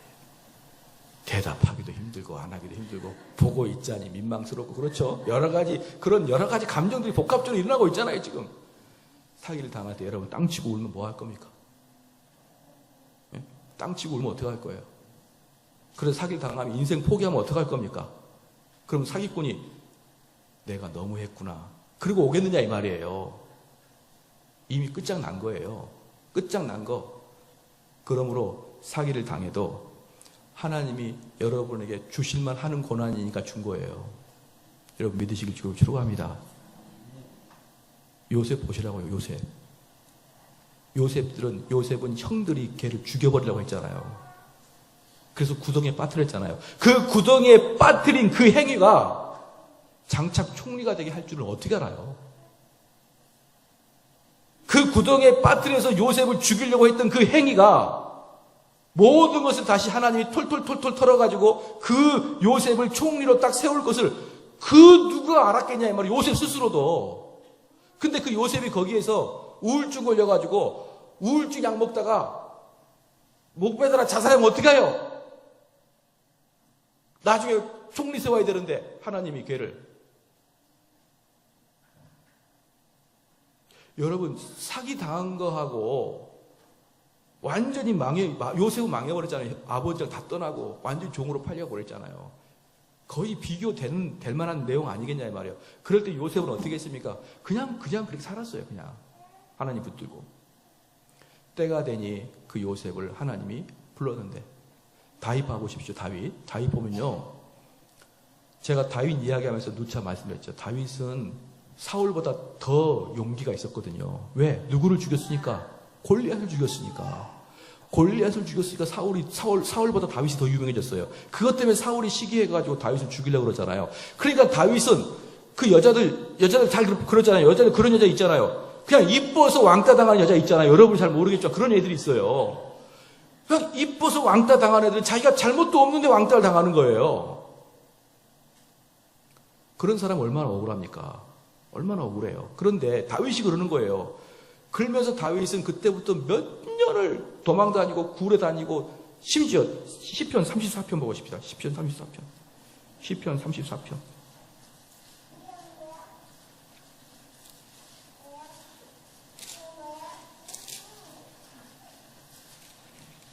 이 시편 34편이요. 눈물 없이는 못 보는 시편이에요. 왜냐하면 이게 사울에게 도망 다니면서 굴에서 쓴 시거든요. 예? 굴에서 쓴 시. 그러니까 여러분들 굴 같은 인생 살 때는 요거 읽어야죠. 전세방 같은 이런 읽어야 되는 거 아니에요. 왜 인생이 우리 꼬여 있잖아요. 여러분 꼬여 있지 않는 인생이 어떻게 수요일날 나올 수가 있어요? 다 꼬여 있잖아요. 그럴 때 이 다윗의 꼬여 있음 봐보세요. 34장. 내가 여호와를 항상 송축하며 그를 송축함이 내 입에 계속하다. 이게 지금 굴에 속해 있는 사람의 노래냐 이 말이에요. 굴 속에서 사울에게 쫓기다니고 맨날 창 던지고 막 이런 상황에서, 그렇죠? 내 영혼이 여호와로 자랑하리니 곤고한 자가 이를 듣고 기뻐하리로다. 나와 함께 여호와를 광대하시다 하며 함께 그 이름을 높이세. 내가 여호와께 구하며 내가 응답하시고 내 모든 두려움에서 나를 건지셨도다. 저희가 주를 앙망하고 광채를 입었으니 그 얼굴이 영영이 부끄럽지 아니하로다. 이 공고한 자가 부르짖음에 여호와께서 들으시고 그 모든 환난에서 구원하셨도다. 이게 언제냐면 제가 잘못 얘기했어요. 굴이 아니고 다윗이 도망가서 다른 나라에 가가지고 미친 척 할 때가 있었죠. 침 질질 흘리면서 죽지 않으려고 미친 척 했어요. 침을 흘리면서. 그때 쓴 시예요. 침 흘리면서. 낮에는 미친 척, 밤에는 시를 쓰는 거예요. 예, 그렇게 해서 시를 썼기 때문에 이 시가 대단한 거죠. 여러분, 비 올 때, 이게, 기분 울적하다고 쓴 시, 그건 아무것도 아니잖아요. 정말, 한 나라의 왕이 될 사람이 남의 나라 가가지고 미친 척 하며 돌아다니는데, 그때 쓴 시입니다. 봐봐요. 6절에. 이 공고한 자가 부르짖음에 여호와께 들으시고 그 모든 환난에서 구원하셨도다. 여호와의 사자가 주를 경외하는 자를 둘러 진치고 저희를 건지시는도다. 너희는 여호와의 선하심을 맛보아 알지어다. 그에게 피하는 자는 복이 있도다. 여기서도 선하심을 아는 거예요. 그렇게 자기가 돌아다니는데도 여호와의 사자가 자기를 구해주고. 여러분, 이게 상상이 됩니까? 완전히 망했다니까요. 완전히. 그리고 지금에야 우리 후손들이야 그 다음에 다윗이 왕이 되는 걸 알죠. 그렇지만 이 상태에서 자기가 그 다음에 왕이 될 걸 알겠냐 이 말이에요. 그런데도 어떻습니까? 여호와의 사자가 나를 막아주고 감사합니다라고 얘기하잖아요. 감사합니다라고. 9절에 너희 성도들아 여호와를 경외하라. 저를 경외하는 자는 부족하면. 이거 보십시오. 완전히 망한 사람이 사람들한테 여호와를 경외하라 이렇게 말할 수 있는 자신이 있겠냐고요. 이게 다윗이 이게 보통이 아닌 거예요. 이게 보통이 아닌 거예요. 10절에 젊은 사자는 궁핍하여 줄일지라도 여호와를 찾는 자는 모든 좋은 것을 부족함이 없으리로다. 너희 소자들아 와서 내게 들으라. 내가 여호와를 경외함을 너희에게 가르치도다. 생명을 사모하고 장수하여 복받기를 원하는 사람 누구뇨? 내 혀를 악에서 금하며 내 입술을 괴사한 말에서 금할지어다. 악을 버리고 선을 행하며 화평을 찾아 따를지어다. 여호와의 눈은 의인을 향하시고 그 귀는 저희 부르짖음을 기울이신도다. 여호와의 얼굴은 행악하는 자를 대적하사 저희의 자취를 땅에서 끊으시도다. 의인이 외침에 여호와께서 들으시고 저희의 모든 환난에서 건지셨도다. 여호와는 마음이 상한 자에게 가까이 하시고 중심에 통회하는 자를 구원하시도다. 의인은 고난이 많으나 여호와께서 그 모든 고난에서 건지시도다. 그 모든 뼈와 보호하시며 그 중에 하나도 꺾이지 아니하도다. 악이 악인을 죽일 것이라. 의인을 미워하는 자는 죄를 받으리로다. 여호와께서 그 종들의 영혼을 구속하사 하시나니 저희에게 피하는 자가 다 죄를 받지 아니하다. 할렐루야. 이게 지금 다윗이 그 사울에게 쫓겨서 그 일을 할 때 다윗은 뭐 했습니까? 군대를 조정해서 그 사울을 친 게 아니고 어떻게 했느냐? 악인은 여호와에게 저주를 당할 것이다. 이렇게만 한 거예요. 직접 가가지고 자기가 무력으로 그 사람을 쫓아내고 잘라내고 죽이고 그게 아니고 악인은 의인을 선대할 것이고 여호와는 의인을 선대할 것이고 악인을 치실 것이다. 이 고백이에요. 이 고백. 이게 뭡니까? 여호와의 지혜를 아시는 자예요. 여호와가 오죽해서 알겠냐 이 말이에요. 하나님은 다 아신다 이 말이에요. 나는 선하다는 걸 하나님이 알아요. 나는 하나님에게 의지하고 있다는 하나님이 압니다. 그래서요, 우리 믿는 자들은 상황이 어떻게 되든지 상관없어요. 상황이 다윗처럼 미친 자가 돼도 상관없다 이 말이에요. 하나님이 나를 지켜준다는 것을 아는 게 하나님의 지혜에 대한 고백인 것이라 이 말입니다. 아시겠죠? 그래서 하나님의 지혜를 아는 사람들은 지금 여러분의 인생이 완전히 막다른 골목처럼 기분 나쁘고 쪼들려고 그러고 있을지라도 하나님이 주의 사자로 나를 진을 치시고 나를 악으로부터 건져주시고 그 믿음이 터져 나오는 거예요. 그 믿음이. 근데 믿지 않는 자는 좀 어려우면 막 고난 속에서 내 인생이 왜 이러냐 왜 그러냐 좀 잘 되면 교만해가지고 하하하 거리고 마지막으로 제가 하나님의 역사가 얼만큼 우리 인간하고 다른지 이야기 드릴게요.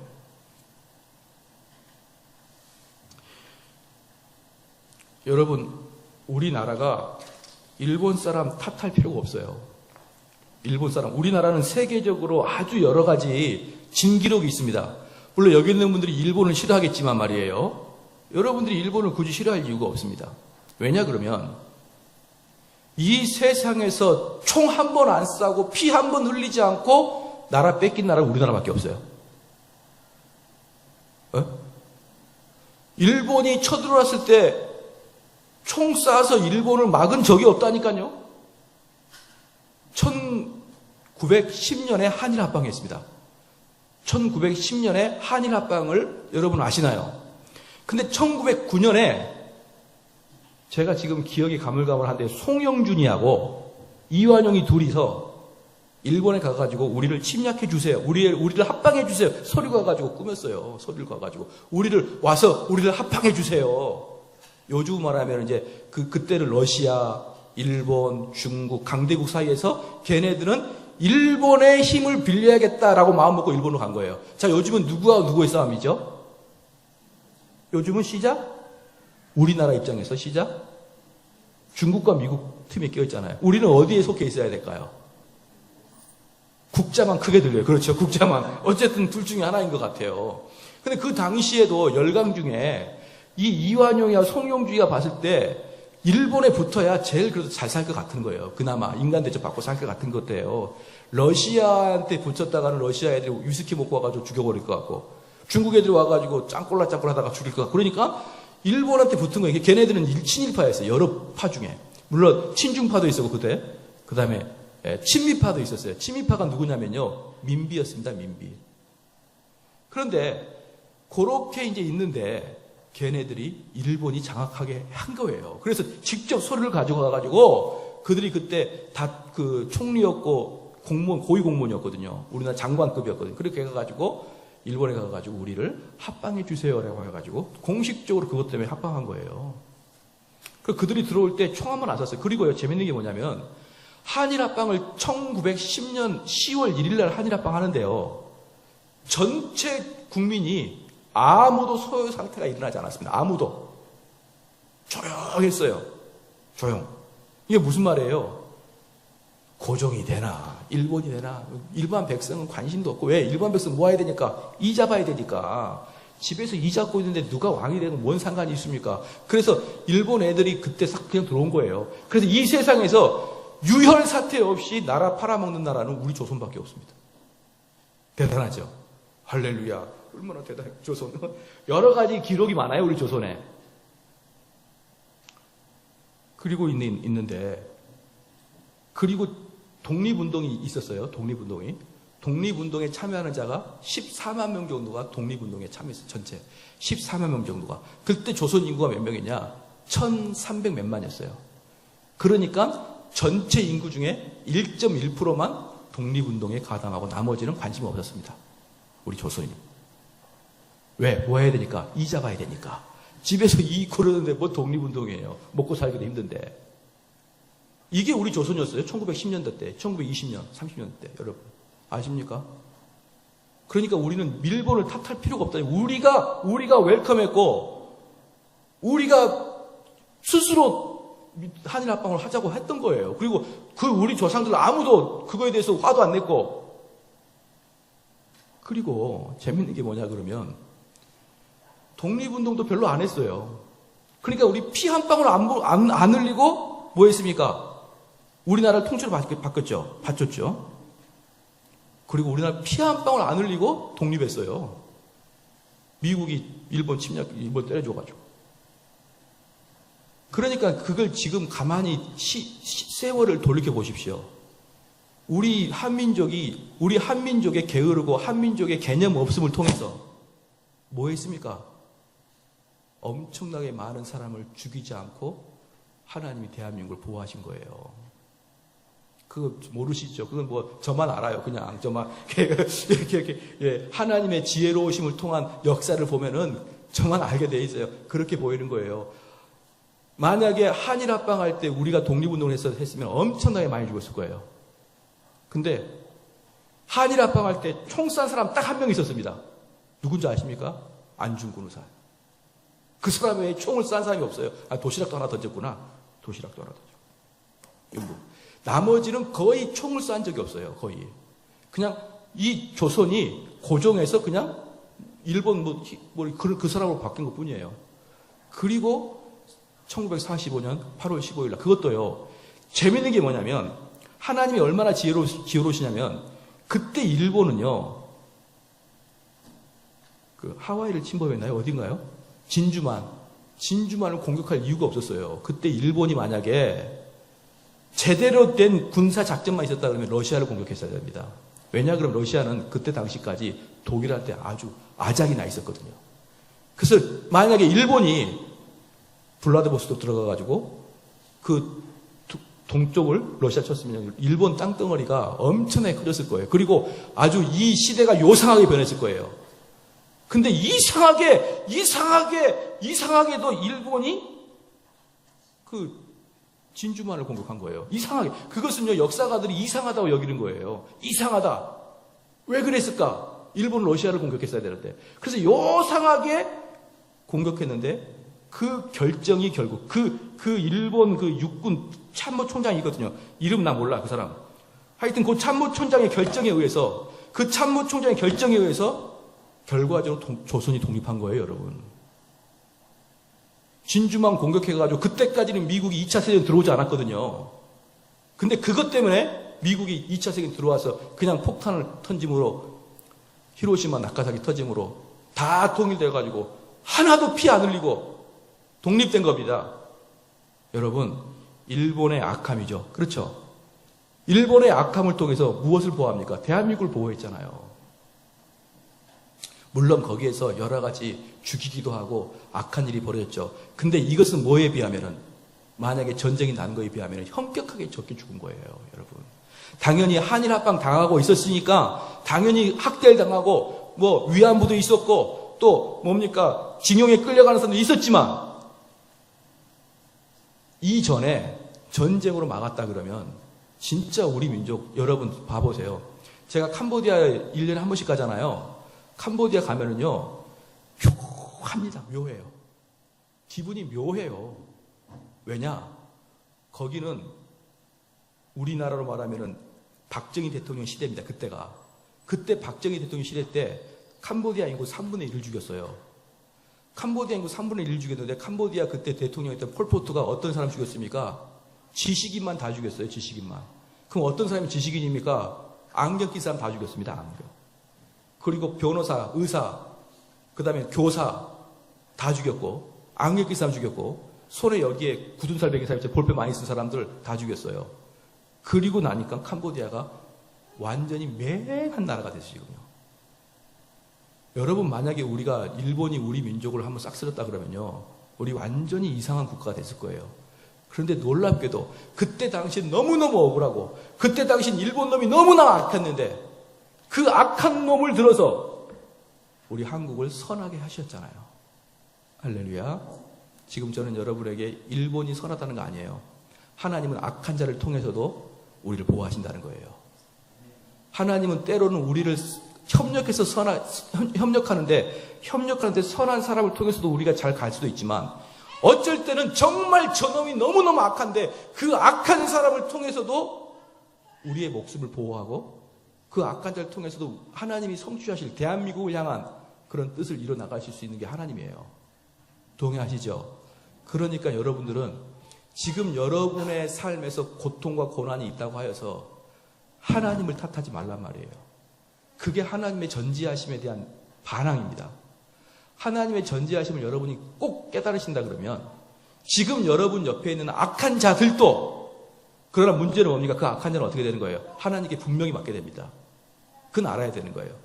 여러분이 만약에 정대훈 목사를 악하게 대하잖아요. 협박하는 게 아니에요. 예를 들어 하는 거예요. 근데 저는 그 악한 자를 통해서 뭐가 될까요? 인격이 완만해지겠죠. 그 악한 자를 통해서 마음이 넓어지겠죠. 하지만 그 악한 자는 하나님께 책망받게 되어 있습니다.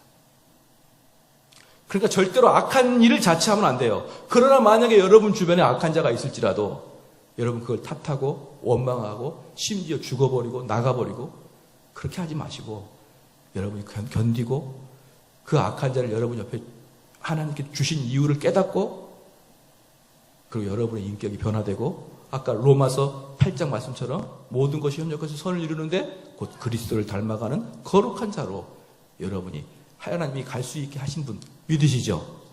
그게 바로 하나님의 선하신 전지하심입니다. 알겠죠? 그러니까 하나님의 전지하심 뭐랑 같이 가겠습니까? 하나님의 선하심이랑 같이 가요.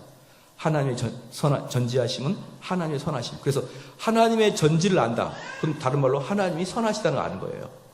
그리고 여러분들이 그걸 믿을 때 소망을 갖게 되는 것이죠. 기도하겠습니다.